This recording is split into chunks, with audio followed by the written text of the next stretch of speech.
This is how a freelancer plays Frisbee by themselves.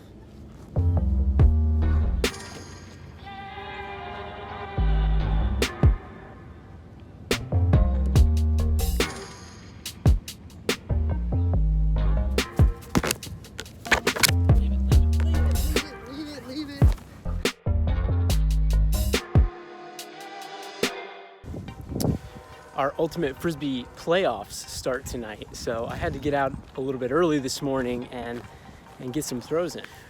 We're over at a brand new park called Fair Park in Nashville, and it's right next to our house. They're actually building the new MLS soccer stadium at the top of this hill. So, and I've never walked back through here. This is the Nashville Speedway. Check it out. Some cars. This is a really harsh segue, but I had a rough week last week. I could not lock in. I was basically just staring at my computer and then getting up and pacing around the room, just trying to get something flowing, but it never quite came.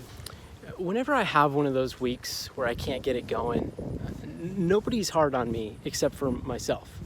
I get this guilty feeling where I have work to be doing. I'm so privileged to get to work from home and work for myself. And whenever it's not flowing, I just feel this guilt that I'm not taking advantage of the gift I've been given. And because I have that guilt, I don't end up telling anybody that I'm feeling that way, because it makes me feel like I'm ungrateful or something. But the reason I'm telling you all this is because I eventually did tell my wife last weekend that I had a rough week and that I just wasn't firing on all cylinders. And she took me on this date that just was the most amazing thing. And this week I'm coming into with so much energy and freshness. I think the problem that I hit last week was a little bit of a combination of a lot of isolation and some general fatigue, career fatigue. As far as isolation goes, I'm working from my home right now alone, which I used to work when we lived in the apartment. I got to work with my friends all the time, and it was amazing. But now I'm alone, and I just don't think I fully was ready for that. But the in terms of the fatigue, like career fatigue, I just think that the pursuit of the American dream, of just having success in your career and making a good income, all of that just can zap you all at once. Like you're doing great, you're accomplishing things. Next thing you know, you don't have anything left in the tank. Time out for a second. All of these buildings up here, I don't know, I'm not around that many of them. Well, there are a ton of them down this way. Those are what they're knocking down to build the new Major League Soccer stadium.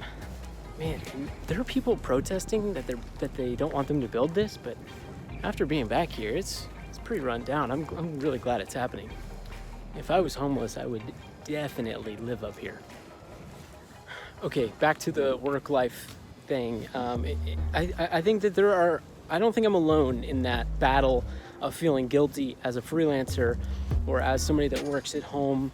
There's just a lot of guilt involved in being in that environment. Like you could always be doing better. You don't have somebody there over your shoulder telling you to go harder, go faster. And so it's all on you. And whenever you don't push yourself to do that, you just feel terrible. And so if that is something that you've had trouble with, I would, from my experience, I would just tell you to go talk to somebody, because it's really validating to hear from an outside perspective on what you're going through. And I think the whole guilt thing is something to just push aside, because everybody has true struggles, and no matter what they're doing, even if it's an incredible thing that we get to do. Sorry, I'm tangled up in German's leash. Even if it's an incredible thing we get to do, we all go through something like that. All right, well, I gotta be home in 5 minutes for a meeting. Thanks for letting me talk to you.